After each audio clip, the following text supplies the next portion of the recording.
Саламатсыздарбы, өлкөнүн коомдук саясий, социалдык, экономикалык турмушундагы орчундуу окуялар менен маанилүү маселелерге Ала Тооло Аевта токтолобуз. Кышындагы катаал аба ырайы энергетика жана коммуналдык кызматтардын ишин кыйындатаары айдан анык. 11 январдан бери Кыргызстанда катуу суук болуп, электр энергиясын керектөө кескин өстү. Көпчүлүк жарандар өчүрүүлөр боюнча байма-бай социалдык тармактарга жазып, арызданып, даттанып жатышса, Улуттук энергохолдингдин башкармалыгынын төрагасы Таалайбек Байгазиев жарыктын үзгүлтүккө учурашы электр энергиясын өчүрүү эмес, жөнгө салуу чаралары деп билдирди. Биз так маалымат алып, өлкөнүн учурдагы энергосистемасынын абалы тууралуу кеп кылабыз. Бул үчүн студияга Кыргызстан улуттук электр тармагы ачык акционердик коомунун өндүрүштүк техникалык бөлүмүнүн жетекчиси Кубанычбек Исмаиловду жана электр станциялары ачык акционердик коомунун өндүрүштүк техникалык бөлүмүнүн жетекчиси Азим Жумаевди чакырдык. Меймандар, саламатсыздарбы? Студияга кош келиңиздер. Эгерде биз маалыматка карап көрө турган болсок, электр энергиясынын керектөө рекорду буга чейин 2 жыл мурун 2021 жылдын 6 январында катталып, андан керектөө дээрлик ушул 73 миллион киловатт саатты түзгөн экен. Быйыл болуп көрбөгөндөй рекорд катталып атат. 16 январда канчага жетти дегеле азыркы учурдагы керектөө канчага өсүп атат пайыз менен салыштырганда келиңиздер. 16 январда кезектеги рекорд болду. Керектөөнүн бул 77 миллион 400 миң киловатт саатты түздү. Мындай энергосистеманын тарыхында болгон эмес. Айтып кетсек, бул жылы күнүгө эле рекорд болуп атат деп айтсак жаңылбайбыз. Мисалы үчүн 73 миллион киловатт сааттан баштап 77ге чыктык, 77ден аштык. Бул эмнени көрсөтөт? Бул ошо биздин жарандар, керектөөчүлөр электр энергияны активдүү пайдаланып, колдонуп жатканын көрсөтөт. Баягы үйүн жылытканга, тамак аш даярдаганга, ошо бардыгынан жана үйдөгү тиричилик техника пайдалангандан келип чыгып жатат. Азим Тоюнбекович, буга чейин министрлер кабинети дагы ушул энергетиктерге электр жарыгын үзгүлтүксүз камсыздоону тапшырып, ал үчүн алдыдагы суукка толук даяр болгула деген тапшырма коюлганда, бирок бүгүнкү күндө мына азыр өчүрүүлөр дагы катталып аткандыгын жарандар билдирип жатышты. Сиз кандай маалымат бересиз, кандай бышыктайсыздар? Негизи эле энергетиктердин кышка даярдыгы кандай болду? Ооба, туура айтасыз, тапшырма берилген. Мындай суук, катуу суук болоорун бизге маалымдаган. Бирок биз күз-кыш мезгилине даярдык боюнча атайын буйруктар чыгарылат. Кабинет министрлеринен токтомдор чыгат. Ал жакта атайын иш-чаралар көрүнөт. Бул ремонттук компаниянын өз убагында бүтүрүшүн, кызматкерлерди даярдоо, жабдууларды эксплуатация кылган кызматкерлерди даярдоо, атайын алар менен противоаварийный тренировка деп коет. Ошондо учурлар болуп калса, кандай иш-чараларды көрүш керек, кандай иш-аракеттер жасаш керек туура, ошолордун баары өткөрүлөт. Андан сырткары бул отун ресурстарын жана токтогул суу сакташтагы суу ресурстарын камсыздоо күз-кыш мезгилине. Ал бардык иш-чаралар аткарылган. Бирок биз генерация кылуучу компаниябыз, биздин өндүрүү, электр энергиянын өндүрүүсү пландалат. Ар бир жылга, айга. Ошол пландалган көрсөткүчтөрдөн азыр биз өсүп кеттик да. Ошол себептерден биз андан тышкары дагы багы отун ресурстарын, суу ресурстарын көбүрөөк колдонуп жатабыз деп айтсам болот да. Пландан ашыкча коротуп атабыз. Негизи эле өсүү демекчи жарандардын санынын өсүүсүнө дагы байланыштуу. Жаңылбасам, жыл сайын эгерде рекордтук көрсөткүчтөрдү ушул катуу суук мезгилиндеги азыркы рекордтук баягы маалыматтарды эске албасак, 5-6% чейин көтөрүлүп турабы? Ооба, негизи бул мындай резкий скачок болбош керек да. Акырындан мына калктын саны көбөйүп атат деп атпайсызбы? Ал мындай резкий болуп кетпейт да. Болжол менен мынча пайыз кошулат деген. Негизи бул орто эсеп менен бир 2%га эле өсүш керек да. Жыл сайын. Жыл сайын. Ошондо кошулуп турабыз. Биз дагы ошого жараша өндүрүүнүн көлөмүн пландайбыз. Бирок андан пландан ашып кетип атабыз. Сиз айткандай 5%, 6% болуп кетип атат. Ошого карабастан биздин жарандарды электр энергия жана жылуулук энергия менен камсыздоо үчүн бардык ресурстарды колдонуп жатабыз. Кубанычбек Байсейитович, өлкөнүн бүтүндөй энергосистемасынын абалы ушул катуу суук күндөрдө биз жарандар канчалык электр энергиясын сарамжалдуу пайдаланып жатабыз, мына ошондон көз каранды да. Бирок сиздер дагы мына биздин телеканал аркылуу дагы байма-бай роликтер кетип жатат, өзгөчө эрте мененки белгилүү бир убакыттарда, анан кечкисин белгиленген бир сааттарда электр энергиясын мүмкүн болсо сарамжалдуу пайдалансаңыздар деген. Бирок тилекке каршы элибиздин арасында ушундай кайдыгер дагы жарандар бар, сарамжалдабай, мисалы бир бөлмөдө өздөрү отурат, бирок 4-5 бөлмөнүн жарыгын иштетип кошуп койгон учурлар. Эгерде алар негизи эле керектүү өчүлөр сарамжалдабаса, сиздер өчүрүп сарамжалдаганга барасыздарбы, аргасыздарбы? Деги эле азыркы күндө орун алып аткан ушул 5-6 сааттык өчүрүүлөр боюнча кандай түшүндүрмө бере аласыз? Жогоруда сиз айтып кеткендей, бул азыркы болуп аткан пландалган өчүүлөр эмес. Жөнгө салуу, же мындай техникалык тил менен айтканда регулировочный мероприятие деп коебуз. Бул жерде жана жүктөмдөр өсүп кеткенде автоматикалык түрдө өчкөн жерлер бар, авариялык кырдаал болгондо өчкөн жерлер бар, жана сиз айткан 6 саат же андан узак болгон өчүүлөр, ал ошо мүмкүн авария болгон жерлерде. Эмне дегенде авария болсо, мисалы үчүн аба чубалгулуу же кабель чубалгысы болобу, аны табыш керек, кайсы жерден ошо үзүлгөнү, повреждение болгон жерди таап, аны кайта өз калыбына келтириш керек. Ошондой жумуштарды аткарыш үчүн убакыт да талап кылат. Азыркы могу суук күндөрдө, баягы кар жааган жерлерде эми биз ошо биздин жарандарды керектүү өчүлөргө кайрылат элек, ошондой түшүнүү мамиле кылса, ушундай бир эмелергечи болгон. Бирок айрым райондордо күн сайын ошол өчүрүүлөр кайталанып жатыптыр. Буга эмне себеп? Эми бул мындайча айтканда локальный өчүүлөр болуп жатат. Эгерде андай болбосо, анда баягы жогорку чыңалуу тармактарга өтүп, чоң-чоң шаарлар, район, областтарга өтүп кетиши мүмкүн. Ошондуктан бул баягы локальный өчүүлөр болуп жатат да. Бүгүнкү күндө Токтогул ГЭСиндеги суунун көлөмү боюнча маалымат берип, анан Бишкек ЖЭП кандай иштеп жатат, ушул боюнча айта алабызбы? Ооба. Токтогул суу сактагычтын бүгүнкү күнгө көлөмү 10 миллиард 221 миллион метр куб суу түздү. А былтыркы көрсөткүч 9 миллиард 559 миллион метр куб суу түздү. Мунун айырмасы 661 миллион метр куб түзүп атат. Суунун кириши 137 метр куб секундасына түзүп атса, суунун коротусу, расходу бул 922 метр куб секундасына түзүп атат. Бул коротуу көрсөткүчү абдан чоң болуп атат. Бул электр энергиянын керектөөсүнө жараша болуп атат. Биз бул күз мезгилине 1-октябрь 22 жылы бул көрсөткүч объемдор, суунун көлөмдөрү 2 миллиарддын тегерегинде болчу, айырмасы былтыркы жылдык менен салыштырмалуу. Азыркы учурда мына айтып жатканда эле 660 миллион метр куб суу айырма болуп атат. Бул көрсөткүч төмөндөп атат, керектөөлөр өсүп атат. Дагы бир жолу ошо суранып кетет элем, бардык жарандардан мындай рационалдуу электр энергияны колдонсо. Бул азыр суткалык керектөө 74 миллион деп атабыз. Бул көрсөткүч жайкы мезгилде 25 миллион эле түзүп калат да. Бул 3 эсеге азаят. 3 эсе көбөйүп кетип атат. Бул эмнени айтат? Бул ошо кыш мезгилинде көп керектөөчүлөрүбүз бул үйлөрүн жылытуу үчүн электричествону колдонот да. Ошону жок дегенде ошо кечки максимум убактарда бул 6-дан 9-га чейин жылытуу приборлорду өчүрө турса, же болбосо түнкүсүн колдонсо, ошондой иш-чараларды аткарса, бизге энергетиктерге абдан жеңил болот эле. Анан электр энергиянын мындай өчүрүүлөр болбойт эле, нагрузкалар мынчалык болбойт эле. Штаттык режимде бардык системалар иштей берет эле. Ар бир РЭС, ар бир шаардык электр станциялардын баягы контролёрлору, кызматкерлери бар да, ошолор мисалы абоненттердин үйүн кыдырганда канчалык түшүндүрүү иштерин, ошол электр энергиясын туура сарамжалдуу колдонуу бир маданияты боюнча маалымат берип жатышат. Анткени ушул жарандарга түшүндүрүү иштери да абдан маанилүү да. Теле радио аркылуу биз роликтерди кетирип коебуз, бирок аны ким көрүп атат, ким канчалык алып атат, баягы көзмө көз түшүндүрсө туура.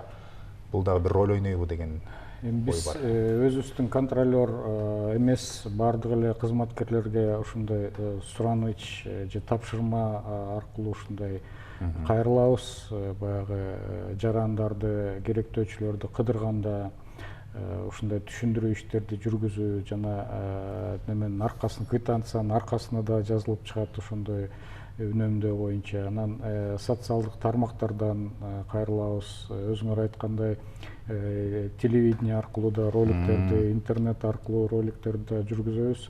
Эми бул ар бир жарандын баягы электроэнергия пайдалануу маданияты деп койсок болот да. Эми ошо ар бир үй бүлөдө бала чакасы менен ушундай туура мамиле кылса эле баардыгы түшүнүп, мындай керектөө дагы кичине ылдый түшөт эле деген биз ойдобуз да. Албетте, биз дагы бир жолу кайрылалы теле көрүүчүлөргө. Электр энергиясын үнөмдөө менен сиз өлкөгө гана пайда алып келбестен, үй бүлөлүк бюджетти дагы үнөмдөй аласыз. Канчалык электр энергиясын аз керек десеңиз, ошончолук дүмүрчөктөгү эсеп сандары азыраак чыгарын эске алсаңыз болот. Кыргызстандын борборунда Бишкекте максималдуу баягы жүктөм сааттарында электр энергиясын керектөө кескин көбөйүп атат деп атпайбызбы? Өзгөчө ушул кечки, анан эртең мененки маалда. Ошондуктан баягы авариялык автоматика иштеп баштаптыр да. Ушул боюнча маалымат берсеңиздер кененирээк. Бул эмне авариялык автоматика деген? Эми бул керектөөлөр Бишкекте эле эмес, бүт республика боюнча болуп атат. Жана жогоруда коллегам айтып кеткендей, эртең менен саат 7-ден 9-га чейин, кечинде саат 5-тен 9-га чейин максимум деп коебуз, керектөөнүн максимуму. Ошол кездерде баягы пайдалануу керектөө өсөт. Ушул убактарда биз баарын эле азыраак пайдаланууга чакырып жатабыз. Бирок эми цифралар өзүлөрү эле көрсөтүп атат, рекорддор азайбай эле көбөйүп баратат да. Ошондуктан жабдууларды сактап калыш үчүн ушундай автоматика иштеп өчүрүп жатат. Эми анын максаты эмне?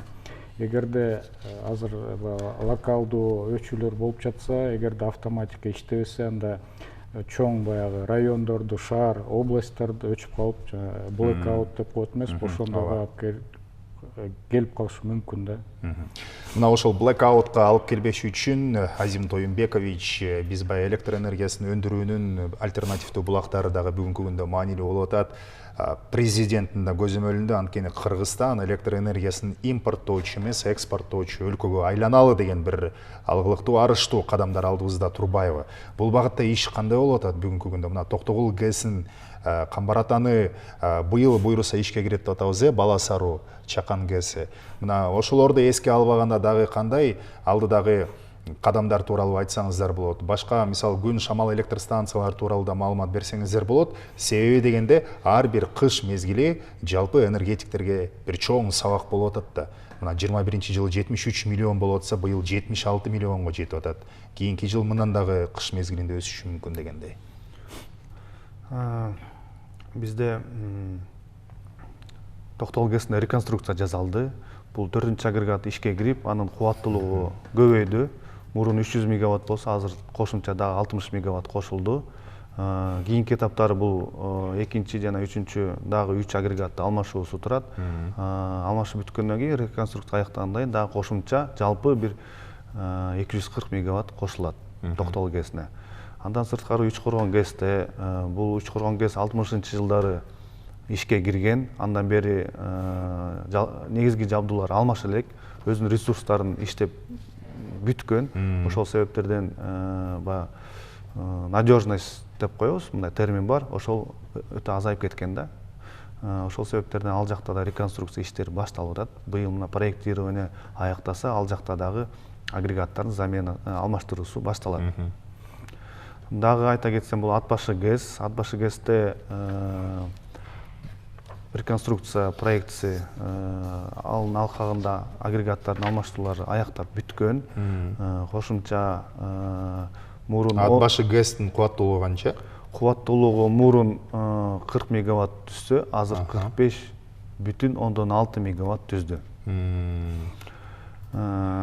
Дагы сиз айтып кеткендей, солнечный станция куруу боюнча, ветровой станциялар боюнча иш-чаралар жүргүзүлүп жатат. Бул Минэнергетика, Министерство энергетики тарабынан атайын адистер менен иштелип, келишимдер түзүлүп атат, меморандумдар. Сырттан инвестиция тартуу маселеси ошо иштелип жатат деп айтсам болот. Андан негизги бул керектөөсү баарыбыз байкап атабыз, тез өсүп кетип атат. Ошон үчүн биз станциялар курушубуз керек. Бул биринчи маселе. Ал боюнча бизде планда Камарата 1 ГЭСин куруу турат. Анын кубаттуулугу 1860 мегаватт түзөт. Бул куруу процесси тез эле бүтпөйт, 10 жылдын алкагында болот. Көп каражаттар керек. Азыркы учурда мына башкы этапта бул даярдоо иштери деп айтсак болот. Жолду куруу, туннелдерди, кабелдерди орнотуу. ТОлор, Ошолордун баары жасалып жатат. Ага атайын генеральный подрядчик менен келишим түзүлүп, НСГ биздин компания, Кыргызстандын компаниясы ошол иш-чараларды аткарып жатат. Бул башкы этап эле да. Андан кийинки чоң сооружениялар, бул плотинаны куруш керек, агрегаттар сатып келиш керек. Ал чоң каражаттар талап кылат. Ошого биз дагы иш-чараларды алып барышыбыз керек, инвестиция тартуу боюнча. Түшүнүктүү. Кубанычбек Байсейитович, негизи эле ыкчам топтор бүгүнкү күндө кандай иштеп жатат? Баягы авариялык өчүрүүлөр орун алганда ушул боюнча да маалымат берсеңиз. Бизде компания боюнча өзүбүздүн бул жердеги борбордук аппаратта жана бардык филиалдарда, РЭСтерде бүт жеринде ушундай ыкчам бригадалар түзүлгөн. РЭС баягы төмөнкү чыңалуудагы тармактар эле эмес, жогорку чыңалуудагы тармактардагы тейлеген кызматтардын кызматкерлери бардыгы мындай күчөтүлгөн режимде иштеп жатабыз. Бардыгы мындай нөөмөткө чыгып, круглосуточно дегендей күнү түнү иштеп жатат. Ар кандай авариялык мындай кырдаалдар болгондо ошону кыска мөөнөттө түзөп, оңдоп, ордуна келтирүүгө баягы колдон келген аракетти жасап жатышат. Кол борборлор иштеп жатат да бүгүнкү күндө? Кол борбор иштеп жатат. Кол борбор боюнча айтып кетсем, мына рекорд болгон күнү 5200 телефон чалуу болуптур. Республика боюнча? Республика боюнча жана 4320 WhatsApp боюнча кайрылуулар болгон. Ошондуктан аябай көп. Бул кайрылуу билдирүүнүн баардыгына жооп берип жетиштиңиздерби? Жооп бергенге, баардыгына жооп бергенге аракет кылып атат. Ошо колл-центрдин кызматкерлеринин саны да көбөйтүлдү. Жабдуулары, компьютер, аксессуар дегендер менен баардыгы камсыздалып, ушул колл-центрди дагы ишине көңүл буруп, аны дагы мындай убагында жооп берип, ушундай неме талап коюлуп атат да. Негизи ата бабабыз баягы кыштын камын жазда көр деп абдан жакшы айткан. Анан энергетиктерге 4 мезгил тең иш да. Мына силер 22 декабрда майрам күн дагы сиздерге ушул эң узак баягы түнгө дал келип, айтор сиздер күнү түнү кызматтасыздар. Ошондуктан кийинки кыш мезгилине азыртадан баштап даярдык көрүү дагы сиздердин алдыңыздарда турган эң чоң милдеттердин бири. Сиздер мынакей азыр айтып атабыз, ат башы ГЭСинин кубаттуулугун 45,6-га көбөйтүү жана башка бир топ пландарды айттыңыз. Ошол эле Камбарата 1 план боюнча 8-10 жылда толук ишке кирет деп. Бирок ага чейин улам өсүп атпайбы? Дагы кандай жолдорду караштырып, кийинки кышка даярдыктардын арасында мындай кыска мөөнөттө ошол эле учурда ыкчам кабыл ала турган чаралар боюнча эмнелерди айта аласыздар? Бул биринчи эле бул үнөмдөө. Бул потенциал абдан чоң. Биздин жарандарыбыз балким меники освещенияны өчүрүп койсоң эмне пайдасы келет дегендей да, бирок жалпы алганда бул чоң эле потенциалы бар.